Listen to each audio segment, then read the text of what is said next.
last week we talked about, in response to a question, we talked about attention and concentration or focus, mindfulness and focus.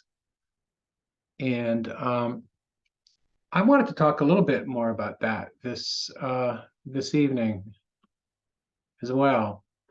And I was thinking that, and then I opened up one of my notebooks and I came across this. So I'm just going to read it, and it's brief.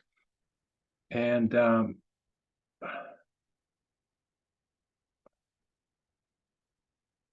it's written by a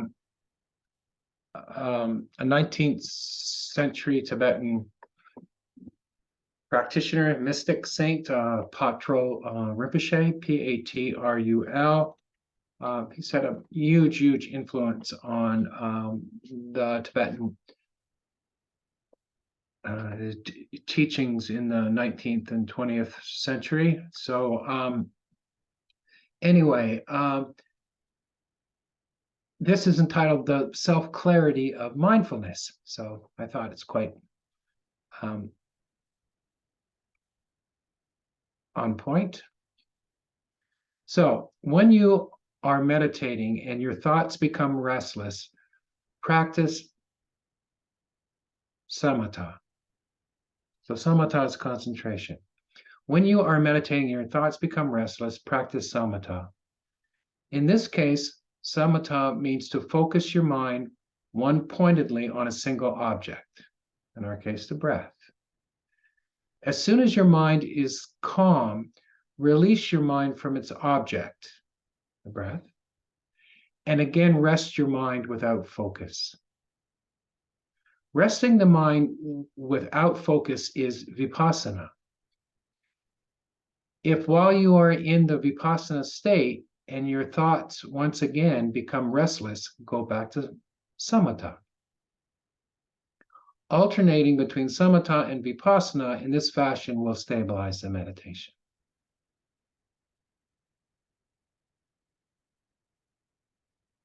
So this is really what we're doing and what I've been talking about, and what I tried to point to in the talk last week. It's just said very succinctly. There's more to it, but let's just start with that. So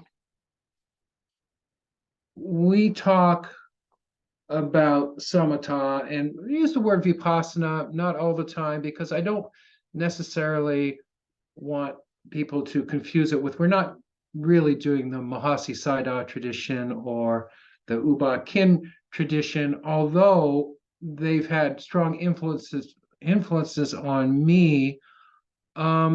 It's basically, it's a wider scope than that when I use the word in this context, when the word vipassana is used, in that it really means insight into the nature of our experience. So it's not really associated with a specific school. These days, when you say vipassana, people say, oh, Goenka, oh, Mahasi Sayadaw. But the word vipassana, the Sanskrit word is spelt different, but it means the same thing, and it means insight, seeing into. So we develop calm, we put our attention on the breath, and then we open up the experience. When the mind has become stable by putting our attention on the breath, and we know that experience, we feel that within ourselves, we just open it up to observe whatever is there. And all of the techniques that I teach, scanning the body, going into sensations, those are all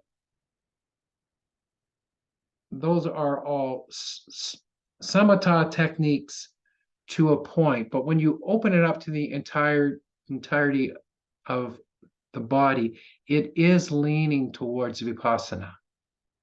So it's also best not to get too caught up in the definitions, because Samatha and Vipassana melt into each other.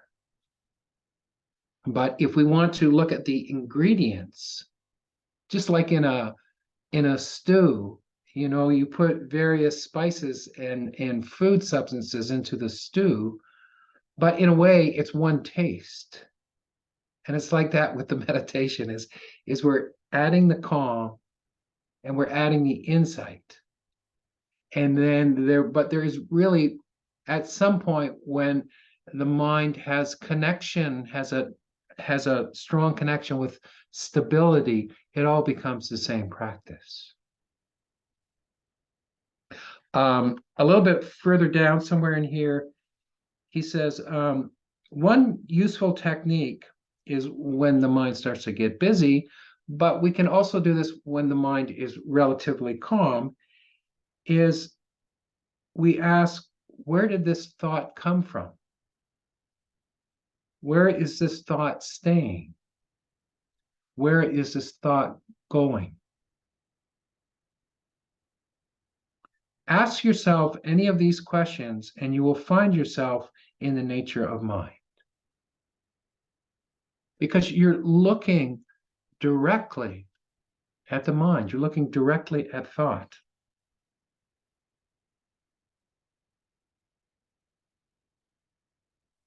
And at this point, the samatha and the vipassana become one practice. Because the mind is stable, it's focused, and it's observing an object, but that object is mind. That object is the movement within the mind.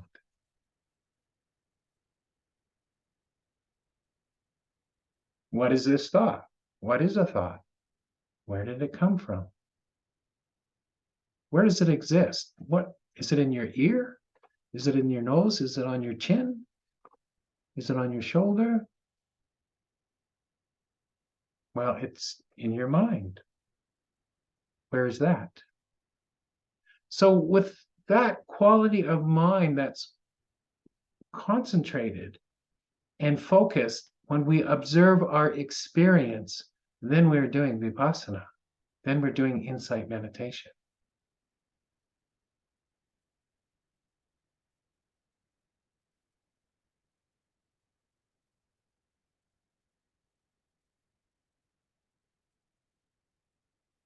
And I'm just going to paraphrase, when we're looking at the thought from that place of stability, the moment you do so, both the thought and the thinker dissolve. At that moment, you are in the state where samatha and vipassana are one and inseparable, which is no other than the Dzogchen state. Even if you can maintain, and this is where we're at, even if you can maintain the state for a few seconds or a few minutes, the thought will return. But the technique is to not get carried away by the thoughts and come back to this place. Look directly into whatever thought comes.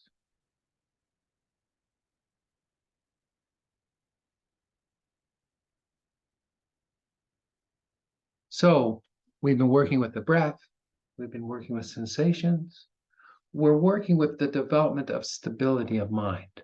We're working with calm.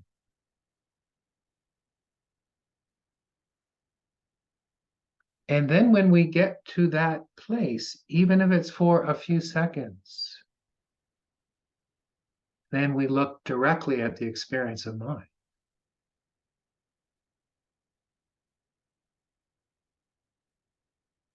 We look directly at thought. Or if it's a feeling, if it's an emotion, we look directly at that. But we're able to look directly at it because we're in a state of focus or samatha, so we're not being pulled away by it. We're not identifying with it. Remember last week how I said that calm leads to clarity. There's a clarity there, just like there's a clarity in the water or the air when the dust settles down. When the mind settles down and becomes relatively calm, there's a natural clarity that's there.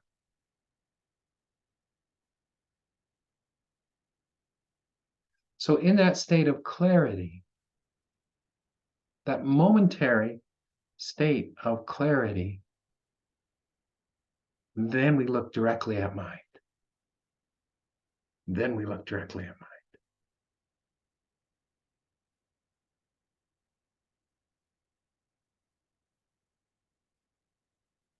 And when we really, from that place, when we really see thought, thought dissolves. It's just gone.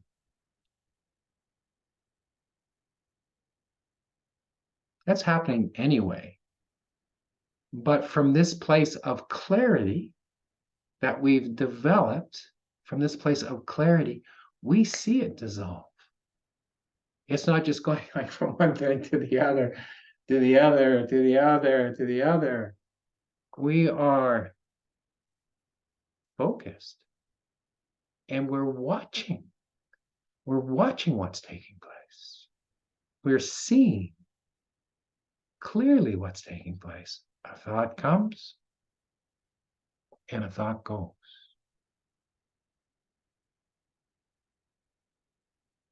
Ah, so that's what's going on. And when we see that from that place, we see very clearly the appearance, the existence, and the disappearance of thought.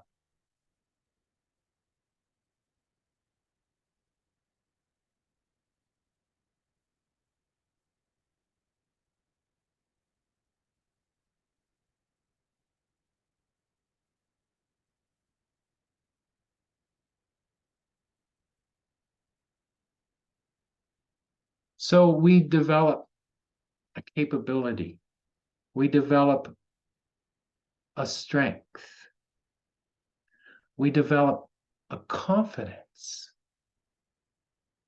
we develop faith in this practice because it's starting to make sense. It's not just a bunch of ideas or somebody talking about it.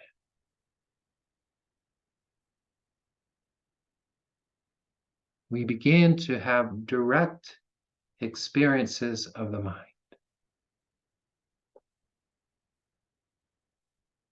We begin to have direct experiences of the heart.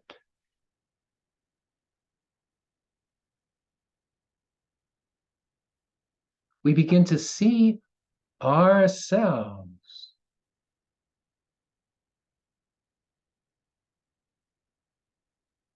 more clearly.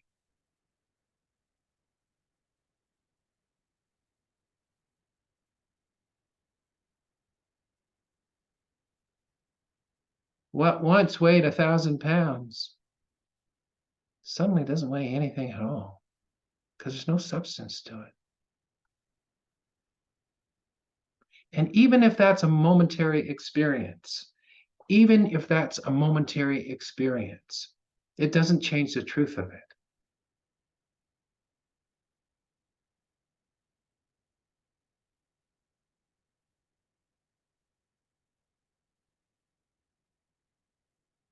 And what happens with that is then we're not as easily fooled anymore. We keep getting fooled because we keep biting, we keep grabbing on, we keep grabbing on and holding on to it. You know what we say a lot, and as a teacher you hear a lot, and as a student I heard a lot, is yeah, but. Did you ever have one of your parents say, no ifs, ands, or buts about it? You're taking out the garbage.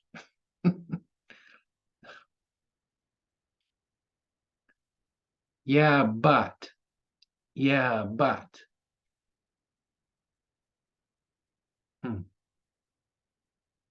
I understand what he's saying. I've had that experience of that clarity. Yeah, but.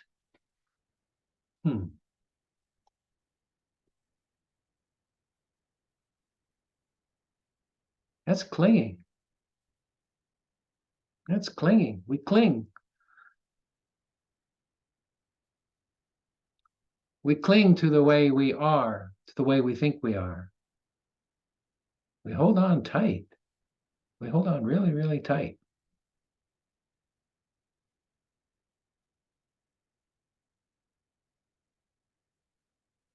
And that's what the mind does. But when we open ourselves up to this clarity, it begins to see that. Yeah, but when we open our minds up to the clarity, we begin to see that. Yeah, but when we open our minds up to the clarity, we begin to see that.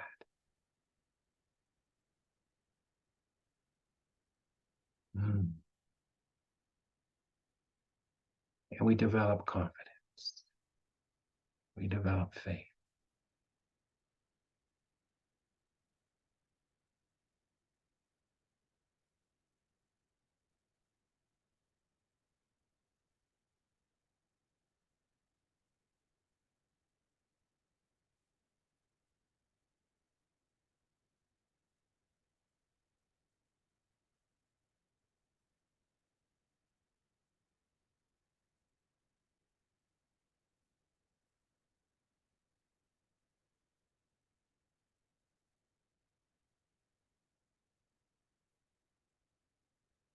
When we look at the mind directly, when we look at thought directly, we let go of construct.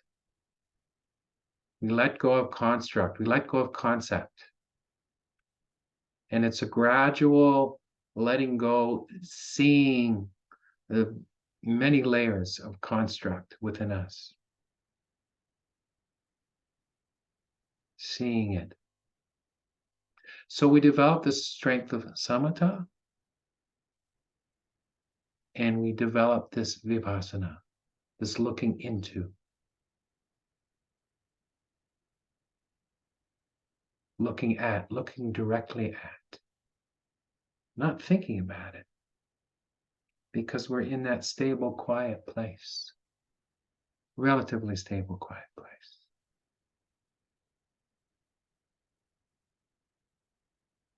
And yeah, but it's just another thought in that moment, in that moment.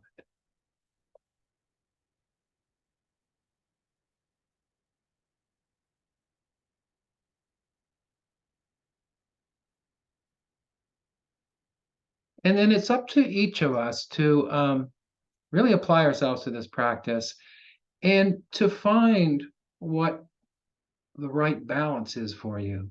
Some people are really adept at concentration,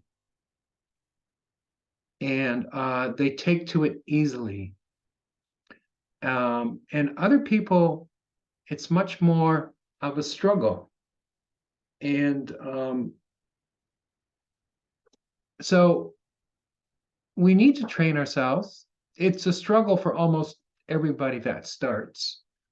But some people, they quit too soon, or they quit trying to develop the concentration too soon.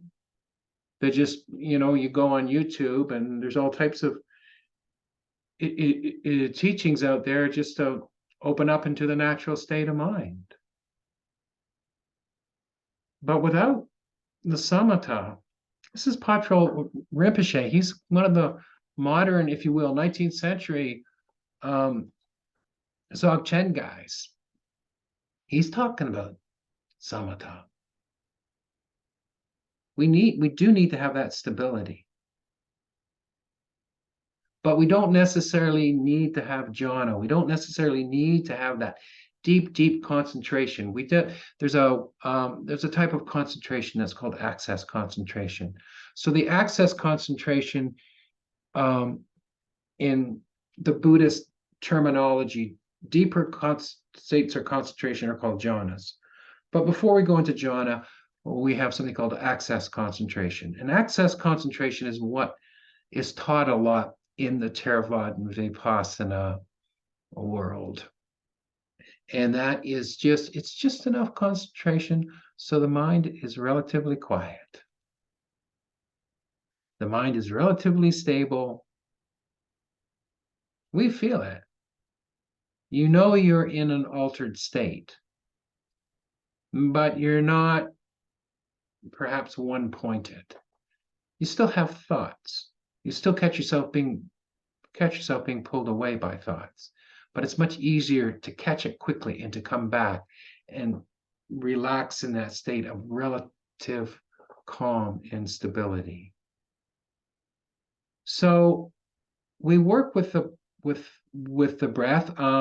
The course that was just at the Dharma Center with Lama Mark and the Anapanasati course that he was teaching, that's more concentration. That's more very, very focused.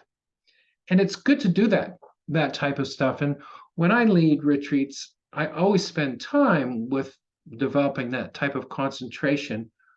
But there's a point where we open it up. And when we get to that point of access concentration. And one of the techniques that I use, which is used in the Vipassana techniques of Burma and Thailand, is you open it up to sensations of the body. So that's more, in that process, there's a little bit more of a coming together of the concentration and of the samatha and the vipassana. And a lot of people find that more easeful as opposed to just the one-pointedness. But by all means, experiment with the one-pointedness. See where that takes you. So, as Patro Rinpoche says, when your thoughts become restless, practice samatha. As soon as your mind is calm, release your mind from its object. And again, rest your mind without focus. So that's kind of more what I'm talking about. As soon as the mind is calm, then you open it up and you just observe. But for each of us, we need to experiment. And some people are going to go into the concentration, really enjoy it. You want to take advantage of that if you have that propensity, but at some point you need to let go of that and just open it up to the experience of mind.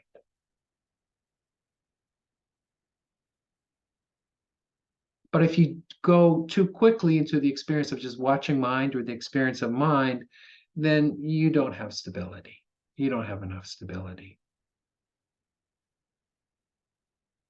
And then what happens is people just end up in these kind of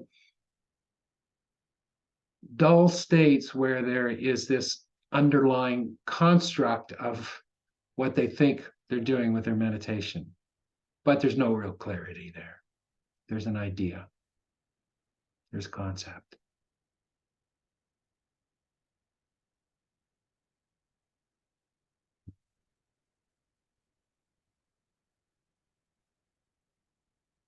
So, samatha, open it up. Samatha, open it up. Samatha, open it up. But when we open it up, we're very mindful. We're very watchful. Right?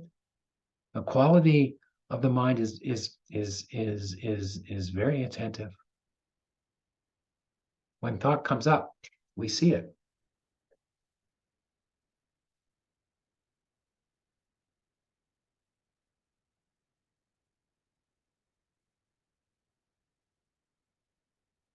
And then, to the best of our ability, in between sessions, we apply the same principles. We apply the same principles, right?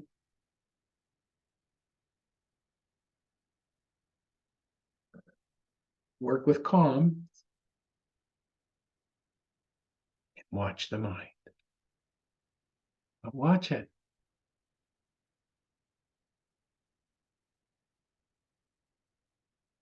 Know what it's doing when it's doing it.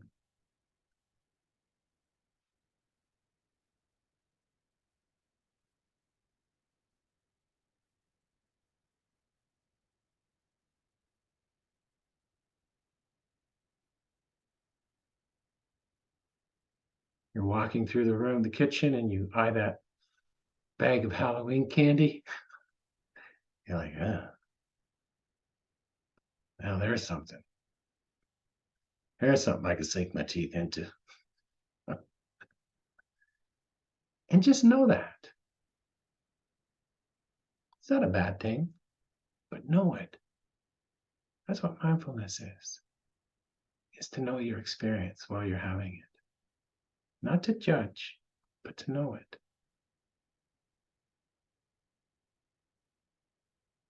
So just during the day, when you're working with yourself, with your practice, just know what your experience is in the present moment. Don't try to be one way or the other. Don't judge yourself harshly. Just know what's taking place. Just know it. Just apply mindfulness to it, apply attention to it. And through the process of watching, then we start to make wiser choices, right? It's like, yeah, I'm not going to go down. I'm not going to go down that road. We have choice.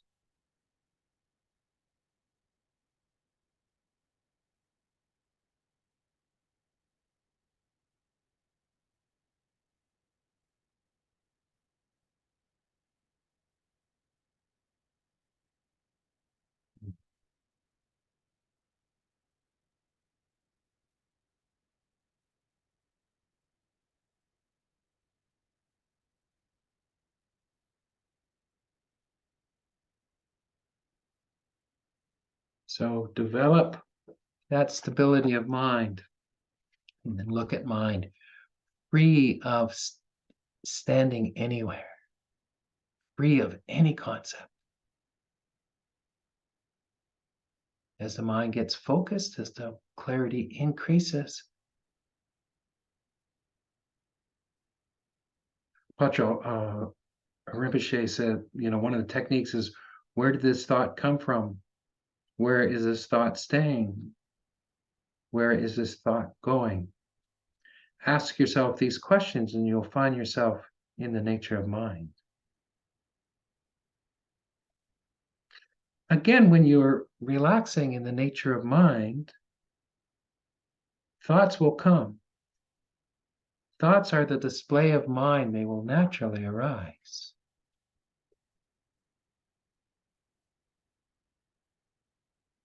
And that's okay. But when they arise, we look at them and they disappear. And the subject, and when they really disappear, the subject and the object goes along with it.